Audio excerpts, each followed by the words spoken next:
I can tell you I was so pissed. So after everything that happened at the rebellion, the main character is told by the beast tamer god that he's going to be literally punished for what he did, specifically for telling the truth to Test-Taker 2 and trying to save Test-Taker 2 from his fate.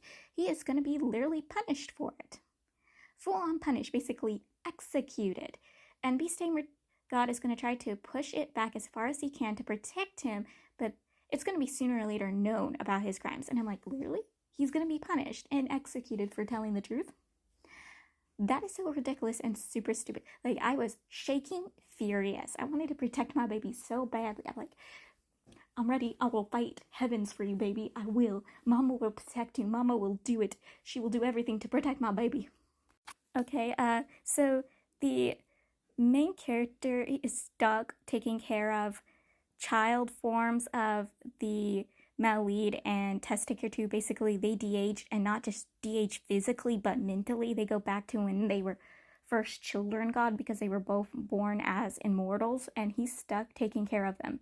He's made them believe that they're on some sort of like field trip that he was assigned to take them down and show them the mortal world, and he has to pretend to be their dad to explain why he's traveling with two small children to, other people, and how he has two little children living with him. He buys a mansion and servants, and their interactions with him are so adorable. Like, I was literally kicking my feet from how super cute the main character and the two children were interacting with each other. I was like, my heart just could not handle it. Just could not handle it. The way they were asking questions like normal children were, how they were interacting with other children. It was pretty obvious they're like little adults inside children bodies because they were raised differently as immortals, because they were born immortals. Like, it is super cute. And everyone just feeling bad for the main character because they believe he's a single dad and his wife passed away. Like, it is super cute. The main character and his sad love life. Like, oh my god, it is so messy and so tragic. So one, there is a matchmaker who comes to him from a fabric household who wants to marry him, and he's pretending to be some 40-year-old guy, and everyone's like, wow, you're 40 something? You look like you're only in your early 20s. And the main character's like, well, when I ascended as a god inside, he's like, when I ascended I was only 23, but since I have two children, I have to lie about being older than I am by 20 years.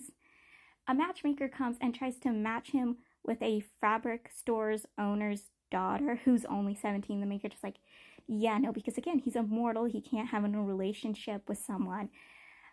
Like, he's like, nope, nope.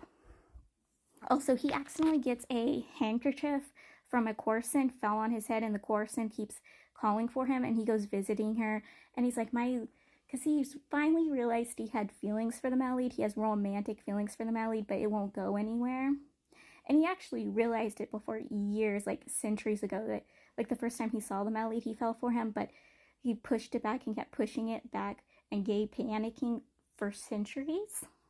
But finally fully acknowledged those feelings and allowing those feelings to come out. And that Coruscant tells him her woes about how she's going to be married off, bought by someone and then sold, gifted to a man in his 60s. And my character feels bad for her. So he takes, buys her from the, brothel and takes her in. And she tries putting on a whole act that she is in love with him. And he's like, knowing that he can't have any relations with, people, he keeps pushing her away, trying to explain to her that, no, I'll help you find someone, no, because he knows he has to go back to Heavenly Court. Even though he might like to have a love affair, he can't. He can't. Only it reveals that he was in a dog blood romance again. Basically, the Coruscant and the daughter of the fabric owner were both in love with the same man. Both full on in love with the same man.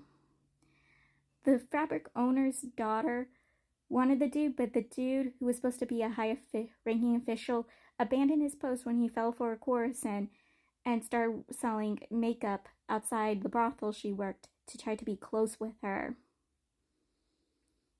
And the Corson also loved him, but thought that she would use the main character to push the two young birds together, except the main character's like, hey, you two like each other, don't use her and don't use me, be together. I'll even strip the piece of paper that assigns you as my partner to me.